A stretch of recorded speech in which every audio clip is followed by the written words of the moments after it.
옛날 어느 한 과부의 이웃집에 매우 젊고 예쁜 부인이 살고 있었다.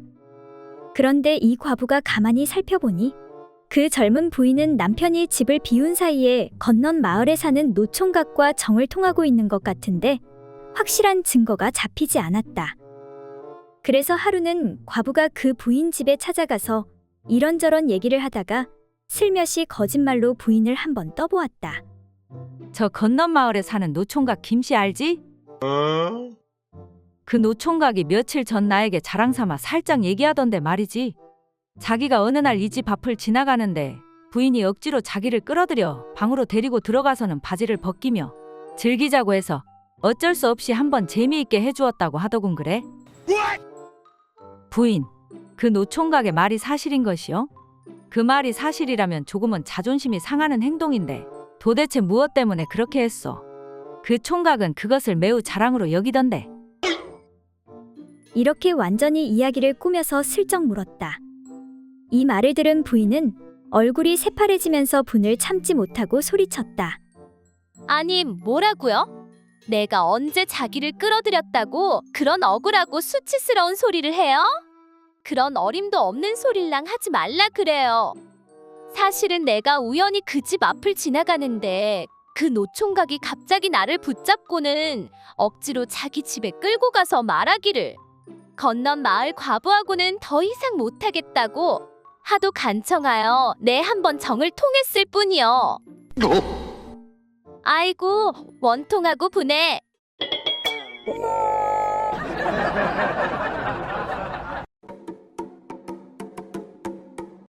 옛날 어느 마을에 나이 많은 어떤 정승이 있었는데 생각이 깊어서 국가적인 큰일에만 관심을 가졌고 자질구레한 집안일에는 전혀 관심이 없었다.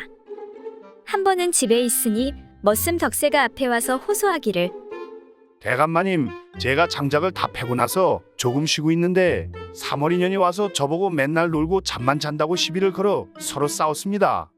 사머리가 계속 저를 꾸짖으면서 잘난 체를 하니 하도 억울해서 대감마님께 하소연하는 것이 옵니다.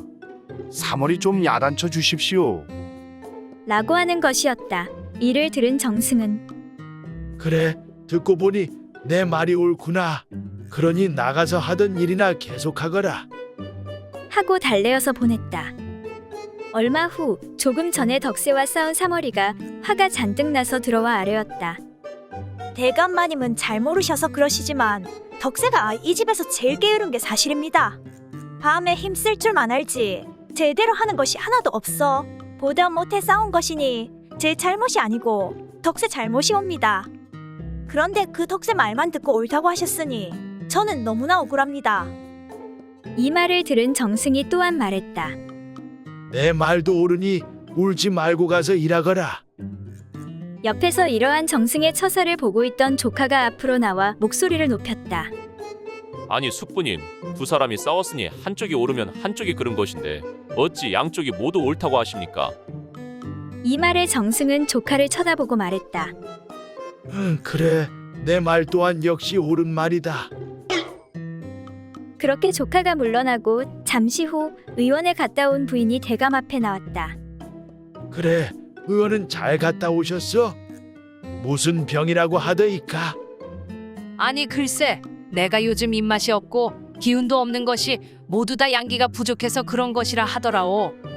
의원이 처방해 주길 이제부터 3일에 한 번씩 대감과 합방하여 양기를 채우면 깨끗이 낫는다고 하더이다. 이 말을 들은 정승이 놀라며 말했다. 그 말은 옳지 않소. 그 놈은 분명히 돌팔이가 틀림없어. 내 그렇게는 못하오. 이에 부인이 화를 내며 야, 이 이놈의 영감탱이야. 부인이 아파 죽겠다는데 합방이 뭔 대수라고? 내 당신이 일이 나올 줄 알고 이미 덕세에게 부탁해 놨으니 그리 아시오. 이 말에 정승은 부인을 쳐다보며 그 말은 옳소.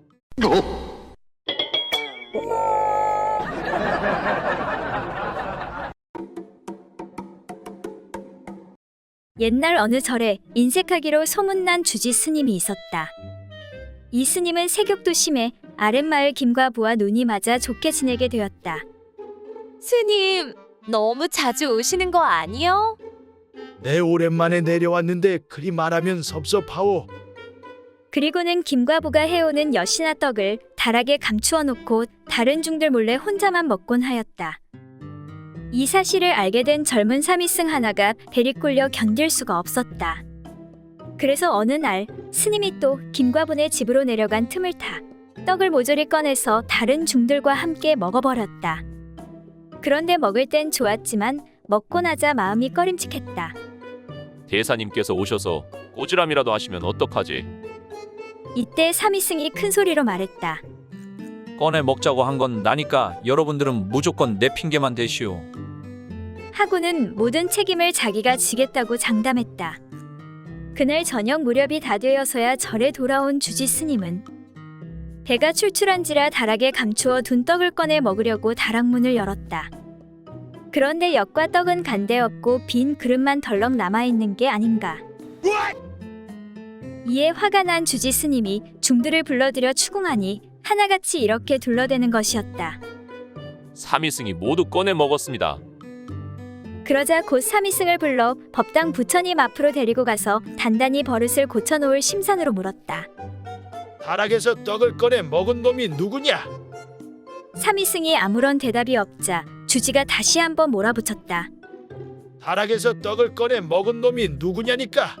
안 들리냐? 안 들립니다. 뭐? 안 들린다고? 이런 뻔뻔스러운 놈이로구나.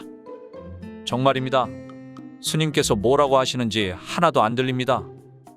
이놈! 정 그렇다면 어디 자리를 바꾸어 보자. 안 들리나?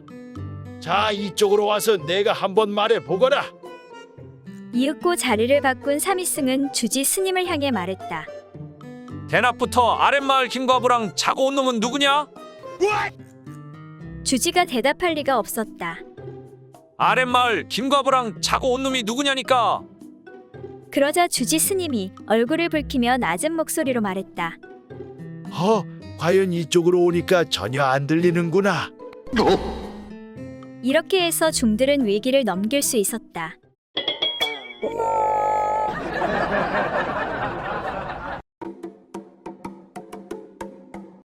한양에 사는 한 선비가 어느 마을에 들렸는데 어떤 두 사람이 남녀의 음양 문제로 다투고 있었다. 한 사람이 말하길. 남자는 뭐니 뭐니 해도 그 연장이 커야만 여자를 만족시킬 수가 있어. 작은 것에 흡족해하는 여자는 없단 말이지. 하면서 열을 올리는데 다른 한 사람은 이에 대해 결코 그렇지 않다고 반대 의견을 펴면서 우기는 것이었다. 아니야.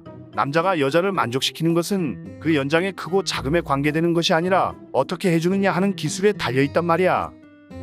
이렇게 서로 한참 동안 다투고 있다가 옆에 있는 선비를 보고서는 어디 한양서 오신 공부 많이 한 선비께서 좀 판결해 주시오. 글쎄, 나도 무척 궁금하긴 한데 내가 이 분야의 전문가가 아니라서. 그래도 내 생각엔 아무래도 기술이 중요하지 않겠나 싶소. 학문도 많이 아는 것보다 적용하고 실천하는 것이 중요하지 않겠소. 자네 들었는가? 그러나 연장의 크기가 무엇보다 중요하다고 한 사람이 이 설명에 승복하지 않았다. 선비님은 전문가가 아니니까 내 승복할 수가 없소. 우리 이럴 게 아니라 이 분야의 전문가한테 물어보는 게 어떻겠소. 자네 나랑 연락 내기 어떤가? 그래, 그거 좋다. 어디 한번 가보자고. 그렇게 해서 세 사람은 마을에서 가장 유명한 기생인 서량이를 찾아가게 되었다. 모든 이야기를 들은 기생은 웃으면서 말했다. 이 문제는 내 전공에 속하는데 왜 진작 와서 물어보지 않고 쓸데없이 사우기만 하고 있었어? 그러니까 내 경험으로 비추어 보자면 연장이 클수록 더욱 감동적이라고 할 수 있지. 이에 큰 것이 좋다고 한 사람이 의기양양해하며 말했다. 자네 들었는가? 크기가 더 중요하다고 하지 않은가? 어서 연락 주시게. 이에 기술이 중요하다고 한 사람이 결코 승복할 수 없다는 표정을 지었다. 이에 기생이 웃으면서 다시 한번 말했다. 사실 기술도 중요하지 않은 것은 아니니까 너무 우울해하지 마세요. 그렇지만 내 결론을 말하자면 난 크기나 기술보단 얼굴 잘생긴 양반이랑 하는 것이 단연 최고라오. 그러니 두 사람은 그냥 가던 길 가시고 잘생긴 선비님은 쪼까 나 좀 보고 가시오.